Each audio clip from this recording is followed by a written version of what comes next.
राजधानी दिल्ली के गोविंदपुरी थाना क्षेत्र इलाके में लगातार क्राइम का ग्राफ बढ़ता जा रहा है और शायद कोई एक ऐसा महीना जाता होगा जहां पर यहाँ इस तरह की जो वारदातें हैं वह नहीं होती है।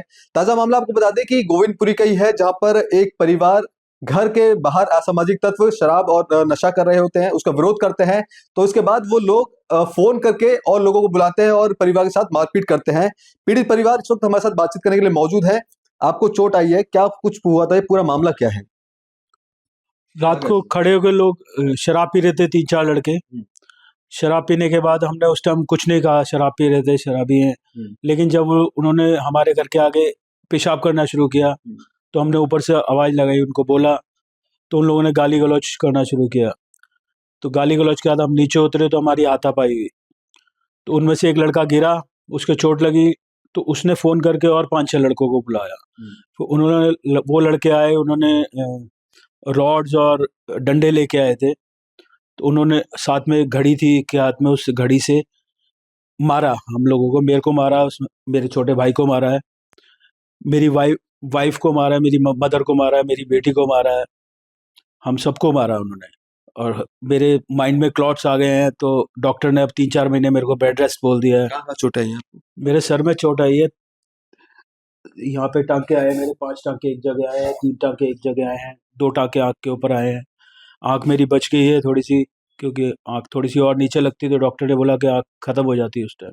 अच्छा, ये जो लोग थे शराब पी रहे थे फिर आपके बाहर पेशाब करने लगे थे, ये अक्सर आते थे या फिर पहली बार आए थे? कई बार कौन लोग थे ये, आप जानते हैं हमको?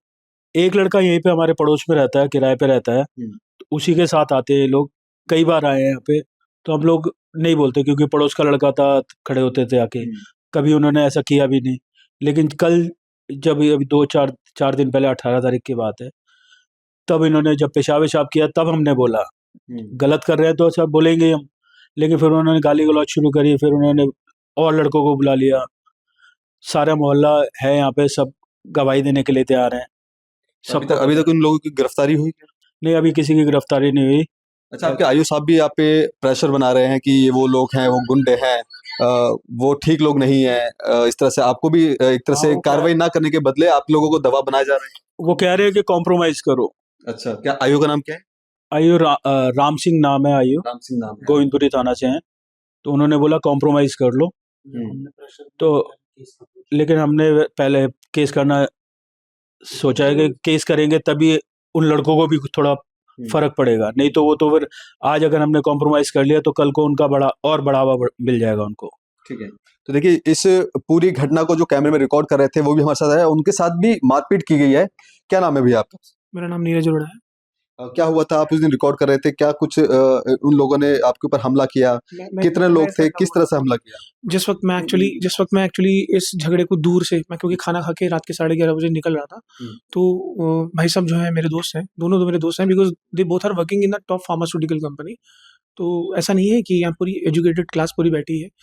और जब मैं आया तो देखा कि ये मेरे दोस्त हैं और इनके साथ कुछ झगड़ा हो रहा है। और जब मैं आया हूँ, मैंने इनकी हालत देखी, जिस तरीके से ये पूरे लहूलुहान थे, तो मुझे लगा आई थिंक इसको यहीं पे स्टॉप करना पड़ेगा, नहीं तो इनकी जान भी जा सकती है। और ये जान चली जाती अगर हम लोग बीच में नहीं आते। तो वो बुरी तरीके से इनको मार रहे थे। मैंने सिर्फ उनको ये बोला, आप यहाँ से चले जाओ, नहीं तो मैं इस वीडियो रिकॉर्डिंग को पुलिस को भेज दूंगा, आप यहाँ से चले जाओ। मैं इस तरीके से ही अप्रोच किया, मैं उनसे ज़्यादा भिड़ना कोशिश कर रहा था, झगड़ा खत्म हो जाए, थोड़ा डर उनके मन में आए, वो भाग जाए। लेकिन उल्टा उन्होंने ये सब करने की बजाय उन्होंने मेरा फ़ोन तोड़ा। फ़ोन तोड़ने की पूरी कोशिश करी गई, ठीक है। हाँ, ये फ़ोन तोड़ा गया है। इसके अलावा मुझे मारा गया, मेरे माथे पे लगी है यहाँ पे। और मैंने तब फ़िलहाल कुछ ज़्यादा बहुत ज़्यादा चोट नहीं आई, लेकिन मैंने तब ये ठान लिया था, इस जुर्म को जो है मुँह तोड़ जवाब देना बहुत ज़रूरी है। और इसके लिए मैंने पुलिस में जो है बोला भी है कि एज़ ए एविडेंस आप मेरा नंबर ले सकते हैं। राम सिंह जी ने मेरा नंबर भी लिया। लेकिन मैं हैरान हूँ 48 घंटे इस घटना को हो गए हैं और अभी तक कंप्लेंट रजिस्टर्ड नहीं हुई है, एफआईआर नहीं हुई है। तो ये तो हमें मैटर को, बिकॉज़ हम भाजपा के सदस्य भी हैं, भाजपा के कार्यकर्ता भी हैं, और हम इस मैटर को रेखा गुप्ता जी तक लेके जाएंगे और जो सांसद रामवीर सिंह बिदूड़ी जी हैं उन तक भी लेकर जाएंगे। कितना गंभीर आप समझते हैं कि लगातार गोविंदपुरी थाना इलाके में इस तरह की घटनाएं हैं, आम हो गए हैं, जहां पर लड़ाई झगड़ा चाकूबाजी फायरिंग है आम हो गई है, और पुलिस प्रशासन के ऊपर कहीं ना कहीं गंभीर सवाल भी खड़े होते हैं। सर आप देखिए ना, 6 महीने पहले तो एक पुलिस कांस्टेबल की यहाँ पे चाकू की हत्या हो चुकी है। तो हम तो आम आदमी हैं, हम तो बच ही नहीं सकते। जब पुलिस ही प्रोटेक्टेड नहीं है यहाँ पे, तो आम आदमी क्या कर सकता है? आप सोचिए उनकी बेटी है बड़ी, वो उस वक़्त सामने वहाँ खड़ी हुई थी बालकनी में, और उसके सामने अगर कोई इस तरीके की जो है आके वहाँ पेशाब करेगा, तो एक बाप के ऊपर क्या बीतेगी और वो उसका रिएक्शन क्या होगा? आप ऐसा पेरेंट सोच के देखिए, उनकी बेटी बेटी के स्कूल में पढ़ती है, मैं भी उसी बेटी का मैं भी एक तरीके से बाप ही हूँ। आप सोचिए आपका रिएक्शन क्या होगा उस वक़्त अगर कोई अश्लील लड़का इस तरीके की हरकत नीचे करता है घर के नीचे, तो आप सोचिए आप उस वक़्त आपका क्या रिएक्शन होगा? सेम रिएक्शन उन्होंने दिखाया है। आप देखिए काम करने वाले बंदे को किस तरीके से बुरी तरीके से मारा गया। This is the attempt to murder, धारा 307 जो है इन लड़कों पे लगनी चाहिए। उन्होंने पूरी साजिश के साथ 5 लड़कों को बुला के इनको बुरी तरीके से मारा है। अगर बीच में नहीं आते तो शायद आज ये नहीं दुनिया में रह पाते, वैसे कहना नहीं चाहिए, लेकिन बहुत बुरी तरीके से इनको मारा गया है और ये लहू-लुहान थे और हम लोगों ने पूरी कोशिश करी, घर की महिलाओं ने बहुत कोशिश करी, लेकिन आप सोचिए घर के जो है मर्द लोगों को तो मारा गया, महिलाओं पे भी हाथ उठाया गया उन गुंडों के द्वारा। ये अत्यंत दुखद है और ये बहुत ही ज़्यादा निंदनीय है। देखिए कितना गंभीर मामला है। मामला गंभीर इसलिए भी है क्योंकि जहां पर पीड़ित परिवार न्याय की गुहार पुलिस से लगाता है और पुलिस इन पे उल्टा दबाव बनाती है कि इस मामले को कॉम्प्रोमाइज कर लिया जाए, अन्यथा जो लोग हैं वो काफी खतरनाक है और हो सकता है कि दोबारा हमला करवा दे। तो कहीं ना कहीं मामला बहुत गंभीर है और ये तमाम महिलाएं हैं, ये भी उस दौरान लड़ाई के दौरान वहां पे मौजूद थी और उनके साथ भी किसी महिला को थप्पड़ मारा गया है, तो किसी महिला के जो रोड से हमला किया गया है। थोड़ा सा आप आगे आ जाइएगा। आपको भी चोट लगी है, क्या नाम है आपका? पूनम शर्मा। क्या हुआ था? अब कैसे आपने बीच बचाव करवाया? आपको कैसे? हाँ, बीच बचाव कराया। जब उन्होंने ज्यादा ही हमला करा तो उनको बीच बचाव में तो हमें भी लगी है, बेटी को भी मारा है। ये मेरी देवर की वाइफ है, इनके भी लगा है। मेरी सास को भी मारा है, उन्होंने धक्का दिया है और उसके अलावा गाली गलौज करी है उन्होंने बहुत ज्यादा। हाँ, कितने लोग थे? कम से कम 8-10 थे, मतलब पहले 3-4 थे, उन्होंने फोन कर करके औरों को बुलाया है। 8 तो थे कम से कम, अब उसके अलावा और होंगे तो हम अंदाजा नहीं है इतना, क्योंकि उस टाइम हाथापाई इतनी ज्यादा बढ़ गई थी ना कि कंट्रोल करने में नहीं आ रही थी। किस तरह का माहौल? कहीं ना कहीं मन में डर है कि ये ऐसे जो लोग हैं द्वारा। बच्चों के लिए डर है, बच्चे अकेले जाते हैं, घर से बाहर निकलते हैं, कल को कुछ कर दे, कुछ पता नहीं है। अब बच्चों को हम घर में नहीं बिठा सकते ना। चोट कहाँ लगी है? मेरे पैर में लगी है, धक्का दिया था, पैर में भी लगी है। तो और यही जो बेटी के तो मारा डंडा तो उसके तो नील पड़ गई है। हाँ, ये जो लोग आए थे कौन, क्या क्या हथियार थे इनके पास? डंडे, रॉड वोड ही थी इनके पास में, और घड़ी थी, घड़ी से मारा है उन्होंने। बक्कल घड़ी के उससे मारा है। आपको भी चोट आई है? हाँ, मेरे को जब मैं बचा रही थी तो ये सारा हाथ है, देखो मेरा हरा पास नीला पड़ा हुआ है। नीला पड़ा हुआ है। चोट ये गवाह है कि किस तरह से दर्दनाक तरीके से इस पे जो हमला है वो अब मैंने भी इसलिए मारा, इसको जब बड़े बेटे को मार रहे थे तो मैं इसको नीचे गिर गया, बेहोश हो गया था उस टाइम, तो मैं इसको छोड़ा नहीं, तो मेरे मारा, वो घड़ी मारी या डंडा मारा, क्या मारा मेरे को नहीं मारा। वो मैं इसको बचाती, मैं खुद गिर गई वहां पे, मैं वैसे ही बीमार हूँ। इनको मारा है उसी घड़ी से मेरे भी वार किया है। ये घड़ी का ही निशान है, आप देखेंगे ना ये, लेकिन मैं थोड़ा बच गया क्योंकि उनको तो बुरी तरीके से मारा गया ना। वो घड़ी उस वक्त फिर मारने के बाद इतनी ज्यादा रही नहीं, वो टूट गई, लेकिन उस टूटी घड़ी से मेरे पे भी वार किया गया है। तो ये जो बुरा हादसा हुआ है, आप सोचिए इतनी बुजुर्ग महिला को मारा गया है, एक बच्ची जो 15 साल की है उसको मारा गया है। इस केस में भी अगर पुलिस ये कहती है कि आप कॉम्प्रोमाइज कर लीजिए, तो इससे ज्यादा शर्मनाक बात हो ही नहीं सकती। इस दिल्ली शहर में इससे ज्यादा शर्मनाक बात हो ही नहीं सकती, भाजपा सरकार के लिए शर्मनाक हो ही नहीं सकती। अगर ऐसे गुंडे अगर यहाँ पे पल रहे हैं और यहाँ पे हौसला बुलंद हो रहा है, तो ये इससे ज्यादा बुरी बात हो ही नहीं सकती। सर दीदी आपको भी चोट आई? सर मेरे को तो मतलब कि थप्पड़ मारा था, थप्पड़ कि हाथापाई लगते लगते मतलब फेस पे आया, तो बच्चों ने बताया, बीच बचाव करते करते तो उन्होंने बताया। मैंने कहा बेटा मेरे को तो ध्यान नहीं है, मेरे को हस्बैंड को देखूं कि अपना आपको देखूं, तो इसलिए। देख लीजिए जो अपराधी के हौसले हैं कितने ज्यादा बुलंद है कि ना तो उन्होंने बच्चियों को देखा, ना पुरुषों को देखा और ना ही महिलाओं को देखा। बुजुर्ग महिलाएं हैं, किस तरह से इन पर वार किया जाता है, इस बात का अंदाजा लगा सकते हैं कि गोविंदपुरी थाना इलाके की पुलिस किस तरह से अपराधियों को बचाने की कोशिश करती है और पीड़ित परिवार न्याय की गुहार लगाता है। भैया क्या कहेंगे आप? जो लोग आए थे, क्या इनको आप पहले से कभी जानते थे या फिर ये पहली बार कुछ ऐसा? इनको हम जानते नहीं है, ये फर्स्ट टाइम ही हम लोगों ने देखा। यहाँ रेगुलरली ड्रिंक करते थे, आके लड़कों के साथ आते थे, रात को 1-1 डेढ़ बजे तक गली में खड़े रहते थे। कभी एक्शन नहीं लिया गया, लेकिन फर्स्ट टाइम जब इन लोगों ने बदतमीजी करी, एक्शन लिया, गली मोहल्ला इकट्ठा हुआ, तब हम लोग बच गए।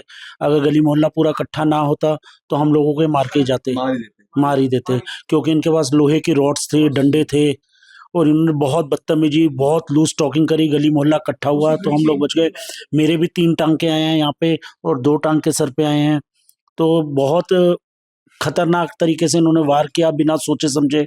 ड्रिंक कर रखी थी सबने, और बहुत फिर इन्होंने कहा कि हम पुलिस को खरीद लेंगे, 1 करोड़ रुपए दे देंगे। ये कौन बोलते हैं? ये सौरभ गुप्ता नाम का लड़का था और निखिल गुप्ता था। इन लोगों ने बोला हम 1 करोड़ रुपए देके पुलिस को खरीद लेंगे, तुम्हें बचने नहीं देंगे। तो ऐसी भी हरकतें इन लोगों ने करी। उसके बावजूद भी पुलिस को सारे एविडेंस दिए, गली मोहल्ले ने बोला, उसके बाद भी अभी तक पुलिस ने कोई एक्शन नहीं लिया और अभी तक किसी को पकड़ा नहीं। ये सबसे बड़ी प्रॉब्लम है। अब कितना डर लग रहा है, क्योंकि पुलिस भी आपका साथ नहीं दे रही है और कॉम्प्रोमाइज का दबाव आप पे बना रही है। वही दूसरी तरफ ये जो अपराधी है वो बुलंद होकर बोल रहे हैं पुलिस को खरीद लेंगे। कितना डर लगता है आपको? आप प्रशासन से क्या कुछ मांग करते हैं? डर बिल्कुल लगता है, क्योंकि ऐसे लोगों से डरा जाना चाहिए। हमने उस दिन का माहौल देखा कि उन्होंने बिना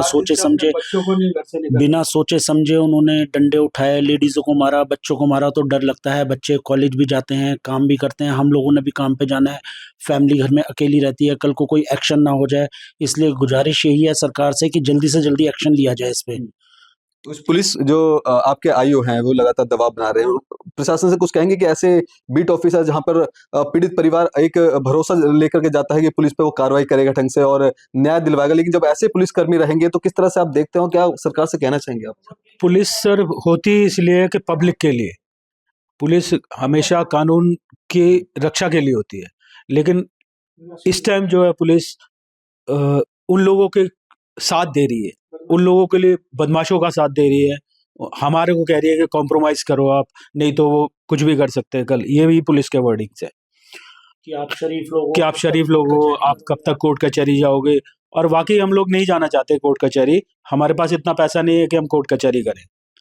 हम नौकरी वाले लोग हैं। अब 2 महीने हमारे को डॉक्टर ने मेरे को बोल दिया, 2 महीने बेड रेस्ट के लिए। तो 2 महीने सर क्या मैं अपने बच्चों को खिलाऊंगा? कहाँ से सैलरी आएगी मेरी?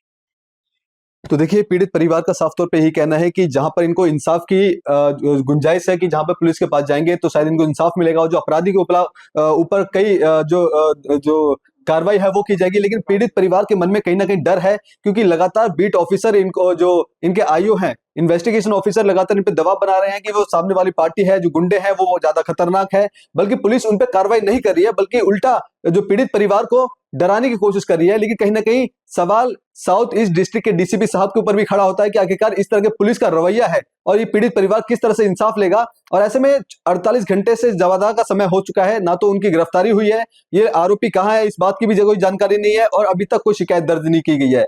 अब ऐसे में देखना होगा कि ये पीड़ित परिवार क्या इस डर के साए में जिएगा या फिर वाकई में पुलिस प्रशासन इनकी मदद करेगा। कैमरा पर्सन कमलेश कुमार के साथ मैं संदेश सक्सेना, पंजाब केसरी.com, दिल्ली।